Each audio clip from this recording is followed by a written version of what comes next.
We've talked about how to interpret your money. Now let's talk about how to make a little more money. How's that sound? Okay, not as enthusiastic as I hoped. All right. What do you do when you hear no? How many of you hear no from a customer ever? Hopefully you've all raised your hand. Hopefully you hear a no. Go for no, right? So what do you do when you hear no? Well, when you're selling, it's inevitable you're going to hear a no if you're actually selling and you're trying to pitch products. So getting a no, however, is not necessarily an objection, right? Not all no's are created equal. Objections are genuine reasons not to buy the product or the service. So we don't need to mistake every no for an objection. As a matter of fact, the first step to overcoming objections is recognizing which ones are legit and which ones are smoke screens. So let's talk about that just a second. First of all, you have excuses. Excuses. These are not genuine reasons not to buy, okay? This just deflects the question whether or not to buy at all. It shifts the responsibility or the blame or the decision to somebody else. You've probably heard this before. Here's an example. I need to ask my spouse. How many of you have heard this before?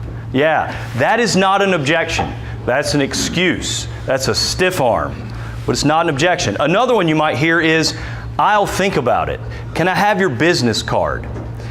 If you offer a tablet and someone says, I'll think about it, have they given you a reason not to buy? No. They're deflecting and delaying. So we don't want to stop at excuses.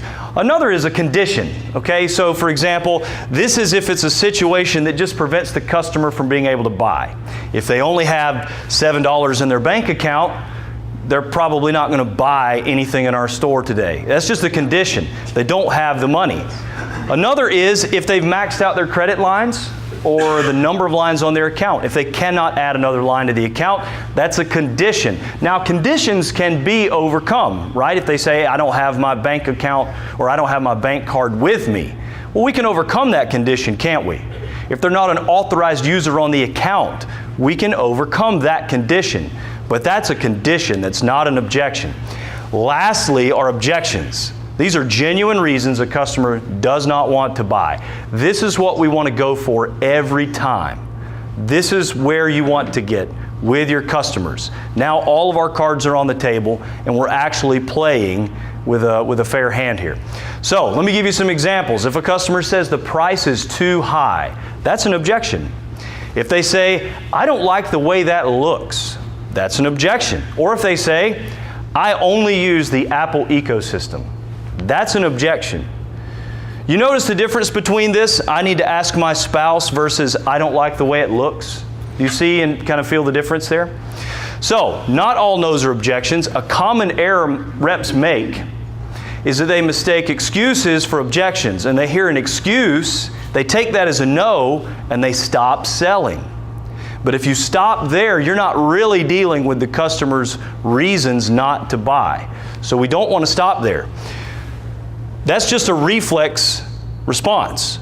So what you should do when you hear an excuse is probe further with another question to uncover their underlying objection. Let me give you an example here.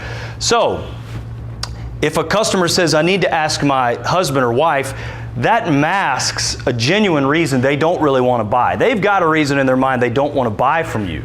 They just don't want to tell you. But you want them to tell you, right? So here's what you would do. If they say, I need to ask my spouse, you could say this, well, you probably know your spouse pretty well. Why do you think your spouse might say no? What do you think the answer to that question is? Their reason, whatever they... Their objection, exactly. Now we're selling. You see the difference here? Or you could say this, you know, that's a great idea. What are some features about this tablet that you think your spouse would love? Now, why is that a good statement to overcome an objection? Because you're already masking it with positivity. So you're covering it with positivity, and now you're asking them to sell the tablet to themselves, right? You're getting them to spout the features and the benefits. Or another one, you say, great, let's give him or her a call. You call their bluff. And you say, let's give them a call. These are ways to move that excuse out of the way. Because when you get an excuse, you can't overcome an excuse. You can only overcome an objection. So we want to get those out of the way politely, kindly, with grace and tact. But you got to move them out of the way, right? Okay, so remember this. Objections are based on what's important to a customer. Not all customers have the same values. Not all customers are buying for the same reasons. There's lots of different reasons to buy. One is value. So the price or the cost, the perceived benefit, if they're going to get a return on their investment. So think about a case, for example. They might be willing to spend $100 on that Mophie case with the extra battery that's also a life-proof or whatever, because they need the extra juice and they need it to be waterproof, and so to them they get that return on investment. They're happy to spend that money. Another is trust. If the customer doesn't trust you, if they don't trust Verizon, if they've had a bad experience with a certain manufacturer, so it could be you're pitching an Asus tablet, and they had an Asus laptop that was no good, you're really dealing with their trust of the manufacturer. So you've got to uncover that and find out so you can deal with it. Another is time. So urgency, do they need it now? Maybe they don't think they do. Maybe they're planning on Black Friday. They've just got that in their back pocket. I don't want to buy today because Black Friday always has the good deals, so I'm waiting.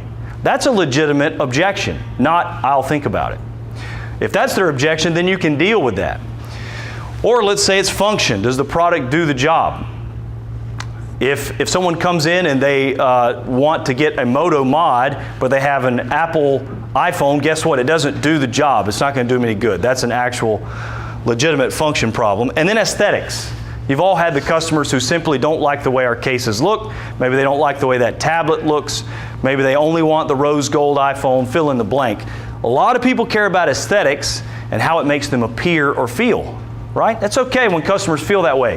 The main thing I want you to know is customers have these values, and maybe some that even aren't articulated here.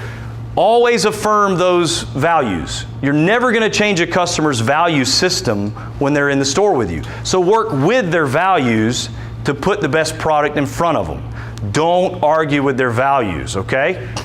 Now, let's think about this with an objection. So, what do? Number one, affirm their objection. Affirm it. It doesn't necessarily mean you agree with all their reasoning, but affirm it. Say, hey, you know what? That's a valid concern. That takes them off of playing defense. You are now on their side making a good recommendation, so don't argue, ever. Affirm the reason for saying no. Second, clarify what they mean.